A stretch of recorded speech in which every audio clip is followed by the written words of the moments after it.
네, 말씀을 전하도록 하겠습니다. 우리 앞을 보시고요. 말씀의 제목을 같이 한번 큰 소리로 읽겠습니다. 읽겠습니다. 시작. 순종이 곧 예배입니다. 아멘. 오늘도 예배 동참하신 모든 지체들을 축복합니다. 벌써 6월 달이에요. 6월하고도 둘째 주일이기 때문에 지금 한 해의 반이 정말 쏜살같이 지나고 있습니다. 우리가 정신을 바짝 차리지 않으면요, 이 빠르게 지나가는 시간 속에서 자칫 시간에 쫓기거나 상황에 눌려서 세월을 낭비할 가능성이 상당히 높습니다. 방향을 잃기 쉬워요. 이럴 때일수록 여러분, 우리는 매일 하나님과 만나는 시간을 확보해 놓으셔야 돼요. 예배에 생명을 걸으셔야 되고, 기도와 말씀으로 하나님을 깊이 만나는 시간을 통해 우리의 시간이 하나님의 다스리심을 받아야 합니다. 오늘도 예배를 통해서 하나님과 깊이 만나는 하나님의 뜻을 깨닫고 순종으로 이어지는 저와 여러분 되시기를 주님의 이름으로 간절히 부탁을 드립니다. 자, 오늘은 우리의 실천 목표 두 번째인데요. 따라합시다. 삶으로 드리는 예배. 우리가 생명과 통로로 살기 위해서는 반드시 예배가 살아야 됩니다. 왜냐하면 이 생명과 통로로 산다는 것은 하나님과 세상을 이어주는 거잖아요. 그러기 위해서는 먼저 하나님과의 관계가 회복돼야 돼요. 이 하나님과의 관계를 결정하는 것이 바로 예배입니다. 엘리야 때도 보시면 이 예배가 무너지니까 하나님과의 관계가 무너지죠. 하나님과의 관계가 무너지니까 하나님의 백성들이 우상을 숭배하지 않습니까? 반면에 무너진 제단을 다시 쌓고 엘리야가 하나님 앞에 예배했을 때 하늘에서 불이 내려와 하나님의 살아계심을 보여주셨어요. 지금도 마찬가지. 하나님은 예배하는 자들을 통해 일하시고 역사하십니다. 바라기는 오늘 이 시대에 우리가 엘리야가 되어서 우리 예배를 통해 또 예배하는 우리의 삶을 통해 하나님의 살아계심을 드러내는 예배자로 쓰임 받으시기를 주님의 이름으로 간절히 축원을 드립니다. 자, 어깨를 좀 펴보세요. 우리 중등부도 어깨를 쫙 펴고, 자세가 똑발라야 말씀이 잘 들려요. 자, 그러면 어떤 예배를 드려야 할까요? 어떤 예배를 하나님께서 받으시는가? 우리는 지금까지 4가지 원칙을 나눴어요. 첫째, 예배는 삶 전체를 드리는 거예요. 그저 주일날 1시간 와서 정해진 순서에 따라 참여하는 것, 이게 예배가 아니고요. 우리의 삶 전체가 예배가 되게 하는 것. 그래서 이때 필요한 것이 분별이라고 했습니다. 하나님의 선하시고 기뻐하시고 온전하신 뜻을 분별하며 사는 것. 그때 우리의 삶 전체는 예배가 되는 거예요. 두 번째로 뭐였습니까? 우리의 말과 행실이 예배가 되는 것. 바울은 교회된 우리를 가리켜 너희는 그리스도의 향기라 그랬어요. 너희의 삶을 통해, 말과 행실을 통해 너희가 믿는 주님, 너희가 믿는 복음이 드러난다. 그래서 우리의 삶을 통해서 우리의 믿음의 여실히 드러납니다. 그래서 우리의 삶 자체가 예배가 되어야 한다. 그래서 바울이 답을 줬죠. 우리의 말은 어떤 말이 돼야 돼요? 서로에게 덕이 되고 유익이 되고 은혜가 되는 말. 행실은 내 자유를 기꺼이 포기하고 모두에게 덕이 되고 유익이 되는 행동. 그렇게 살아갈 때 우리의 말과 행실은 거룩한 예배가 되는 것입니다. 세 번째 원칙은 아끼지 않는 예배였어요. 사람들이 예배에 대해서 오해하는 것, 은혜 받기 위해서 오는 것, 이걸 예배라고 하죠. 물론 하나님은 우리에게 은혜를 주십니다. 그러나 우리가 하나님을 예배하는 것은 아직 은혜가 부족해서 더 받기 위함이 아니고요. 이미 받았기 때문에 그 은혜에 감사하면서 하나님 앞에 예배하는 거예요. 한번 생각해 보세요. 나 같은 죄인을 위해서 아낌없이 자신의 생명을 내어주신 이 은혜보다 더 귀한 은혜가 어디 있습니까? 이 은혜면 충분한 것이죠. 그래서 날마다 지난 한 주간도 우리의 믿음을 잃어버리지 않고 주님의 말씀을 따라 또 이 은혜의 자리에 인도하신 하나님께 감사하면서 예배하는 거예요. 그래서 아브라함은 자신의 생명과도 같은 이삭을 아낌없이 하나님 앞에 드린 거예요. 그때 하나님은 여호와 이레의 은혜로 갚아주셨죠. 우리도 마찬가지. 우리의 모든 삶 아낌없이 주님 손에 내어드릴 때 하나님은 반드시 우리에게 여호와 이레의 은혜로 응답해 주실 줄로 믿습니다. 네 번째는 감사였습니다. 감사가 곧 예배다. 바울은 우리에게 명령했죠. 범사에 감사하라. 모든 일에 감사하라. 아니, 어떻게 모든 일에 감사할 수 있어요? 하나님의 신실하심을 믿기 때문에. 나를 사랑하신 하나님께서 모든 것을 합력하여 선을 이루실 것을 믿기 때문에 감사할 수 없는 상황 속에서도 우리는 감사할 수가 있다. 그래서 다니엘은 사자굴에 던져져도 감사했어요. 왜? 하나님의 선하신 뜻을 믿기 때문에 죽어도 상관없는 것이죠. 그때 하나님은 어떻게 했어요? 다니엘의 대적들이 사자들의 밥이 되는 역전을 허락해 주셨습니다. 우리도 마찬가지. 범사에 모든 일에 때로는 감사할 수 없는 상황 속에서도 믿음으로 감사하여 하나님께서 베풀어 주시는 승리와 회복을 누리시길 주님의 이름으로 간절히 축원을 드립니다. 아멘. 여러분, 아멘이라는 뜻은 뭐죠? 말씀대로 이루어지는 거예요. 말씀대로 되어짐을 내가 믿습니다. 그래서 아멘이 참 중요해요. 설교자 기분 띄워주려고 하는 게 아니고요, 주신 말씀을 내가 탁 받아먹는 거예요.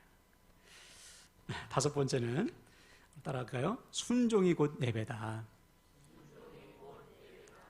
우리가 하나님을 예배한다는 것은 곧 예배한 대로 살기 위함입니다. 그렇죠? 우리가 오늘 예배하고 전혀 상관없이 산다면 그 예배는 헛된 예배라고밖에 볼 수 없죠. 아무리 많은 예배를 드려도 이 예배가 삶으로 이어지지 않는다면, 순종으로 실천으로 이어지지 않는다면 그 예배로는 우리는 절대로 어떠한 변화도 누릴 수가 없어요.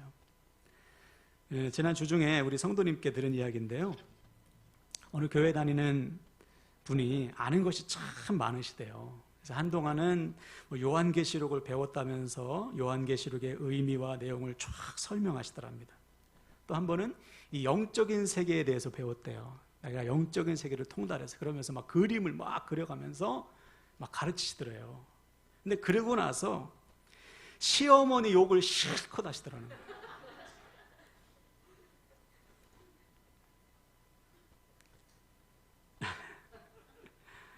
바로 이런 거예요. 여러분, 요한계시록을 통달하고 영적인 세계의 원리를 배웠다면 그 말씀과 배움이 순종으로 이어져야죠. 근데 순종으로 이어지지 않는다면 그 모든 것은 헛될 수밖에 없는 것입니다. 또 제가 예전에 한 분을 만났는데 그분은 하루 종일 기독교 방송을 들으신대요. 극동 방송을 듣고 또 기독교 방송을 보면서 모든 목사님들의 설교를 다 들으시는 거예요. 근데 그러고서 하시는 말씀이, 어떤 목사님은 설교가 참 좋은데 어떤 목사님 설교가 별로야. 아니, 설교를 들었으면 한 구절이라도 순종해서 말씀의 능력을 경험해야 되잖아요. 내가 은혜 받은 말씀, 이 말씀대로 내가 살아야 되겠다. 그럼 말씀대로 순종해서 말씀의 은혜와 능력을 내가 체험해야 되는데 왜 설교를 들으면서 잘하니 못하니를 판단합니까?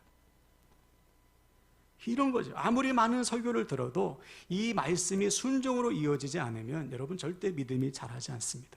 오직 순종으로 이어질 때만 우리의 믿음이 자라게 되는 거예요.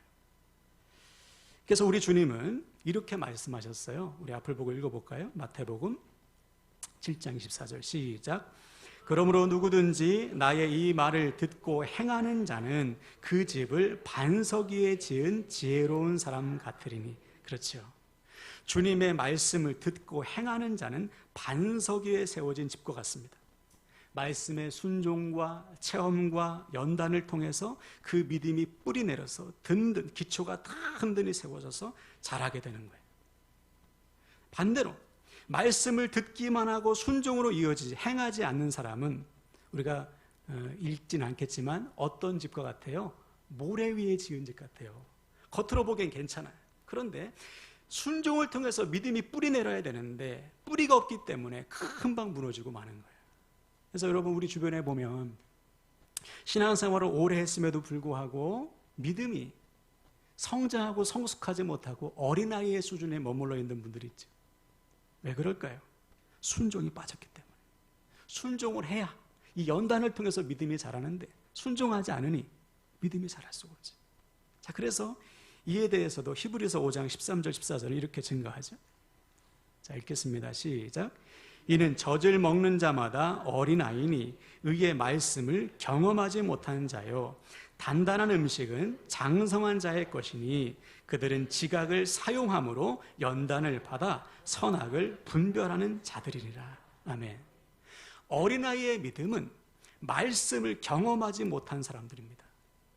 여기서 경험하지 못하다는 것은 헬라어로 아페이로스라는 단어인데 이 단어의 뜻은 한 번도 시도해 본 적이 없는 이라는 뜻이에요. 즉 말씀을 듣고도 한 번도 순종해 보지 않은 거예요. 말씀을 듣고 순종해야 되는데 아페이로스 한 번도 시도한 적이 없어. 그러니 말씀이 그냥 머물러 있는 거예요. 믿음으로 이어지지가 않는 것이죠. 반면에 장성한 믿음은 어떤 믿음이에요? 지각을 사용하여 말씀을 사용하여 연단을 받아 훈련하고 연단받아서 하나님의 뜻을 분별하는 믿음으로 자라게 된 것이죠. 아, 내가 말씀대로 살아보니까 정말 이것이 하나님의 뜻이구나. 체험적으로 아는 지식, 그 지식 안에서 자라가는 거예요. 그래서 하나님의 뜻을 분별할 수 있는 장성한 믿음으로 자라게 된다. 언제? 순종할 때, 행할 때. 그래서 우리 믿음의 핵심은 뭐예요? 순종인 거예요. 그래서 우리가 신앙 생활이라고 하잖아요. 말씀대로 사는 것이지. 믿음대로 사는 거예요. 자, 그래서 오늘 본문의 사건도 보시면 한 청년이 주님을 찾아와요. 그리고서 주님께 묻습니다. 선생님, 내가 무엇을 해야 영생을 얻을 수 있습니까? 그런 영생에 대한 소원이 있었어요. 얼마나 귀한 소원입니까? 이 영생에 대한 갈급함이 있다는 거. 이거 반은 성공이잖아요. 그런데 질문부터가 좀 틀렸어요. 영생은 선한 일을 해서 얻어내는, 선한 일의 대가로 얻어내는 것이 아니잖아요. 오직 예수 그리스도를 구주로 믿고 마음으로 영접하는 자, 그 사람에게 구원이 시작되는 거 아닙니까? 근데 이 청년은 어려서부터 율법의 교육을 받았기 때문에 율법을 잘 지키면 영생을 얻을 줄 안 거예요. 그런데 아무리 율법을 준수해도 이 영생을 얻었다는 확신이 없는 겁니다. 자기가 구원받았다는 믿음이 안 생기는 거예요. 그래서 주님을 찾아온 거예요. 자, 이때 주님께서 말씀하시죠. 19절 볼까요? 네가 계명을 안 하니 살인하지 말라, 간음하지 말라, 도둑질하지 말라, 거짓 증언하지 말라, 속여 빼앗지 말라, 내 부모를 공경하라 하였느니라. 그렇죠? 주님께서 율법을 말씀하셨어요. 율법에서 답을 찾지 못한 청년에게 지금 율법을 말씀하시는 겁니다. 여기에 분명한 의도가 있는 것이죠. 자, 주님께서 말씀하신 이 율법은 어떤 계명이에요? 10계명 중에 5계명부터 10번째 계명. 이것은 이웃을 향한 계명입니다. 즉 1계명부터 4계명까지는 하나님을 향한 계명, 5계명부터 6계명까지는 이웃을 향한 계명인데 이 율법의 핵심이 뭐예요? 사랑이거든요. 그래서 마태복음 22장에 선생님 최고의 율법이 뭡니까? 주님께서 뭐라고 했어요? 마음과 목숨과 뜻을 다해 주 너의 하나님을 사랑하고 둘째도 그와 같으니 내 이웃을 내 몸과 같이 사랑하라. 주님은 율법의 핵심을 사랑이라고 얘기했어요. 바울도 로마서 10장 22절에 보면 율법의 완성은 곧 사랑이라고 그랬거든요. 다시 말해 이 사랑이 동기가 되었어. 이 사랑을 바탕으로 해서 율법을 실천할 때 비로소 생명이 주어지는 거거든요. 자, 그런데 이 말씀에 부자 청년은 자신 있게 대답합니다. 네, 이거 제가 어려서부터 다 지켰죠. 제가 어려서부터 이 율법은 제가 철저히 다 지켰습니다. 자신 있게 대답하는 청년에게 주님이 답을 주셨어요. 21절 예수께서 그를 보시고 사랑하사 이르시되 내게 아직도 한 가지 부족한 것이 있으니 가서 내게 있는 것을 다 팔아 가난한 자들에게 주라. 그리하면 하늘에서 보화가 내게 있으리라. 그리고 와서 나를 따르라 하시니. 그렇죠. 주님은 청년을 사랑하셨어요. 영생을 갈급해하는 그 영혼을 사랑하시고 불쌍히 여기셨습니다. 그래서 답을 주신 거예요. 그것은 바로 한 가지 부족한 것을 채우는 것이었습니다. 어떻게? 재산을 다 팔아 가난한 자들에게 나누어 주고 그리고 와서 주님을 따르라. 왜 주님께서 갑자기 이 재물에 대해서 말씀하셨을까요? 그것이 바로 청년이 그토록 자신 있게 대답한 율법의 완성이었기 때문에. 즉 지금까지 청년은 열심히 율법을 지켰지만 그것은 형식적인 준수였지, 사랑이 동기가 된 내면적인 순종은 아니었던 거예요. 나 간음 안 했습니다. 살인 안 했죠. 나 이웃의 것을 탐하지 않았습니다. 거짓말도 안 했고요. 우리 부모님 내가 공경했죠. 이렇게 숙제하듯이 내면에서 우러나는 사랑이 동기가 되어서 하나님의 말씀에 전인적으로 내 온 몸과 마음을 다해서 순종한 것이 아니라 내가 할 수 있는 것, 적당한 것 해놓고 이것 가지고 순종했다고 하는 거예요. 더 나아가 이것이 자기의 자기의 자랑이 되어서 자신 있게 대답한 것이죠. 자, 이에 대해 주님은 말씀하시는 거죠. 그런 형식적이고 의무적인 율법 준수는 아무런 효과도 없고 영생을 얻을 수도 없다. 오직 모든 재산을 팔아서 가난한 자들에게 나누어 주고 주님을 따르듯이 하나님의 말씀을 믿고 마음을 다해서 순종할 때 비로소 영생이 주어진다는 거예요. 자, 그런데 이 말씀을 받은 청년은 어떻게 반응했죠? 22절에 그 사람은 재물이 많은 고로 이 말씀으로 인하여 슬픈 기색을 띠고 근심하며 가니라 그랬어요. 청년은 근심하면서 주님을 떠납니다. 주님께서 주신 이 영생의 말씀에 순종하지 않아요. 여러분이 만약에 청년이라면 어떻게 반응하시겠어요?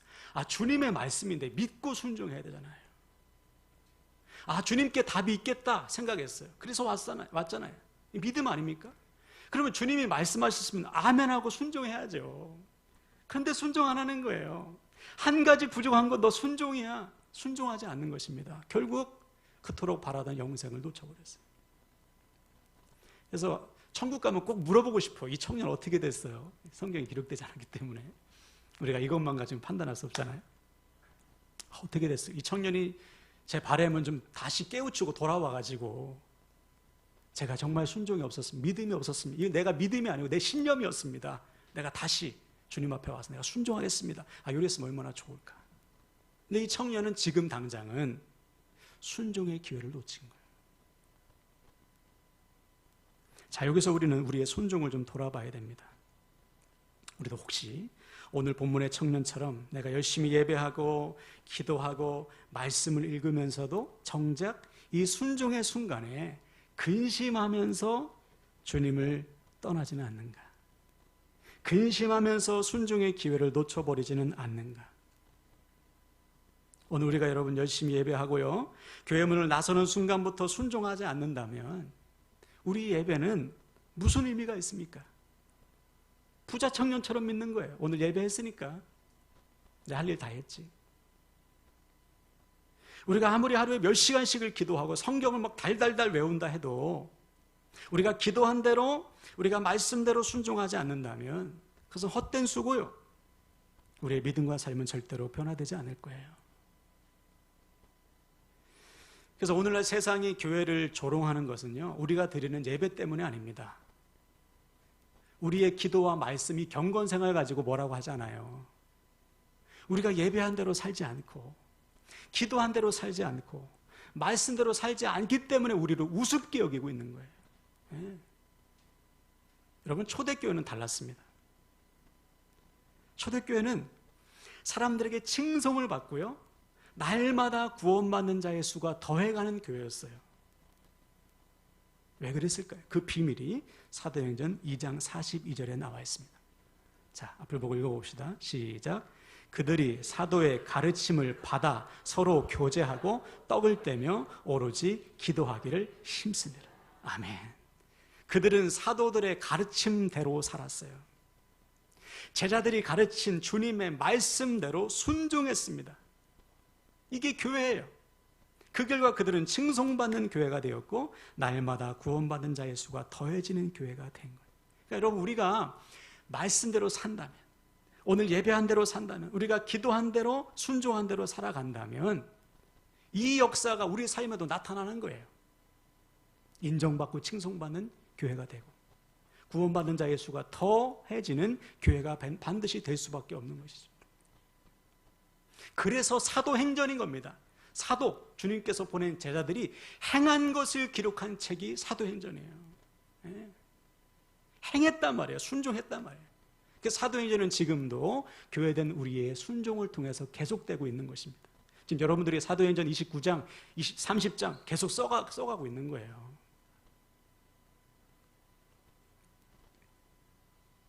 그래서 진짜 예배는 교회 문을 나서는 순간부터 시작되는 거예요. 교회 문을 나서는 순간부터 오늘 하나님께서 주신 은혜 가지고, 결단 가지고, 말씀 가지고 가슴에 다 품고 우리의 가정과 직장과 학교에서 그대로 순종하는 것이죠. 그때 우리의 삶에 하나님께서 부어주시는 변화와 회복이 시작됩니다. 말씀도 마찬가지. 여러분, 말씀은 성경책을 열고 덮을 때부터 시작되는 거예요. 성경책을 탁 덮으면서부터 이 말씀이 우리 삶에 시작돼요. 본문 속에서 나에게 주신 말씀 가슴에 다 품고 내가 이 한 구절이라도 살아봐야지. 초대교회 성도들처럼 오늘 배운 말씀 오늘 순종해야지. 그죠? 그들은 오늘 한 구절 배웠으면 한 구절 그냥 산 거예요. 오늘 마가복음을 읽었으면 마가복음대로 살고, 그죠? 오늘 창세기를 읽었으면 창세기대로 살고, 그때 말씀이 우리 안에서 살아 역사하는 겁니다. 성경은 말씀의 능력에 대해서 이렇게 증거하죠. 우리 잘 아는 말씀이지만 한번 선포하며 읽어볼까요? 히브리서 4장 12절 시작. 하나님의 말씀은 살아있고 활력이 있어 좌우의 날선 어떤 검보다도 예리하여 혼과 영과 및 관절과 골수를 찔러 쪼개기까지 하며 또 마음의 생각과 뜻을 판단하니. 아멘. 그렇지. 여러분, 하나님의 말씀은 살아있습니다. 할렐루야. 인간의 지식과 경험과 상상력으로 지어낸 것이 아니라 하나님의 감동으로 주신 하나님의 말씀이기 때문에 누구든지 이 말씀을 하나님의 말씀으로 믿고 가슴에 품으면 그 말씀이 우리 안에서 살아 역사하는 거예요. 가만히 있을 수가 없어요. 여러분, 예를 들어서 여러분 화난 일 있죠. 분노가 있어요. 분노를 마음에 품으면 어떻게 됩니까? 이 분노가 우리의 마음과 감정을 다 사로잡아요. 그래서 막 폭발하기 일보 직전에. 하물며 하나님의 살아있는 말씀을 가슴에 품는다면 우리 안에 얼마나 놀라운 변화가 일어나겠어요. 회개가 일어나고요, 결단이 일어나고요, 막 눈물이 쏟아지고요, 막 떼굴떼굴 구르면서 이 말씀대로 살고자 하는, 예레미야의 고백처럼 불붙는 가슴으로 이 말씀대로 살고자 하는 순종으로 성령께서 계속해서 우리를 이끌어 가시는 거예요. 그때 우리 삶에 비로소 변화가 나타나요. 얼마 전 목장 모임 때 우리 남자 목장 중에 한 분이 그러세요. 사람들이 자기를 보고 변했다고 그러더래요. 예수 믿기 전과 달라졌다, 좋아졌다. 그 고백을 듣는데 제가 더 기뻤어요. 너무 기뻤어요. 여러분, 이 말은 우리 믿는 자들이라면 다 반드시 들어야 하는 말이에요. 너 예수 믿더니 변했다. 너 예수 믿더니 달라졌어. 물론 좋게 달라져야죠. 변했어, 좋아졌어. 예. 당연히 들어야 하는, 당연히 변할 수밖에 없죠. 주님이 내 안에 들어와서 역사하시는데. 근데 여러분, 언제 변해요? 순종할 때, 말씀대로 살 때, 기도한 대로 살 때, 오늘 예배한 대로 내가 살 때, 행할 때 반드시 우리 안에 변화와 회복이 시작되는 것입니다. 그러므로 사랑하는 여러분, 오늘 말씀을 통해 우리는 우리에게 있는 한 가지 부족한 것을 채워야 돼요. 그것은 바로 순종입니다. 예배한 대로 살고, 기도한 대로 살고, 말씀대로 산다면 우리는 반드시 변화와 회복을 경험할 수가 있습니다. 근데 문제는 순종이 여러분 쉽습니까? 어렵습니까? 너무 어려워요. 너무 어려워요. 분명히 오늘 결단했는데 저 문을 나간 순간부터 잊어버려요. 그래서 사도 바울은, 그 위대한 바울도 날마다 내 몸을 쳐서 복종한다고 고백하잖아요. 무슨 말입니까? 여러분, 순종은 단 한 번의 결단으로 되지 않아요. 매일 매순간 내 몸을 쳐서 복종하는 훈련을 통해서만 가능합니다. 그래서 주님도 아침과 새벽마다 기도하신 거예요. 너 시험에 들지 않도록 깨어 기도하라 명령하셨어요. 사도 바울도 여러분 쉬지 말고 기도하라고 했어요. 왜? 쉬었더니 순종이 안 돼. 기도를 멈췄더니 안 돼, 순종이. 날마다 기도함으로 성령의 도우심을 구할 때만 순종할 수 있다는 거예요. 여러분, 늘 깨어 기도함으로 내 몸을 쳐서 복종하는 저와 여러분 되길 바랍니다. 또 한 가지 팁을 드리면 우리 성도님 중에 한 분은 주일 말씀을 여러 번 반복해서 들으신대요. 아주 좋은 습관입니다. 말씀을 반복해서 들으면 내가 놓친 말씀이 들리죠. 또 내가 들은 말씀 중에 이거 내 순종하지 못하고 있네. 이게 캐치가 돼요. 그래서 말씀을 통해서 다시 내 몸을 쳐서 복종하는 거예요. 그렇게 순종할 때 여러분 내가 죽습니다. 말씀은 나를 죽여요. 내 욕심, 내 자아, 내 분노, 내 화를 죽입니다. 내가 죽을 때 내가 변해요. 내가 바뀌어요. 그때 내 주변이 다 사는 거예요. 여러분 말씀을 마무리합니다. 여러분 오늘부터 우리 예배가 순종으로 이어지길 축복합니다. 우리가 찬양한 대로 여러분 사시고 기도한 대로 사시고 주신 말씀대로 복종하셔서 내가 먼저 살고 내가 먼저 바뀌는 거예요. 그때 내 주변이 다 살아납니다. 그래서 오늘부터 여러분 늘 깨어 기도하시고 내 몸을 쳐서 말씀에 복종함으로 우리 중에 단 한 사람이라도 부자 청년처럼 순종의 순간에 근심하며 주님을 떠나는 자가 아니라 믿음으로 복종하여 주님께서 베풀어 주시는 구원과 회복과 변화를 누리시기를 주님의 이름으로 간절히 축원을 드립니다. 아멘, 아멘.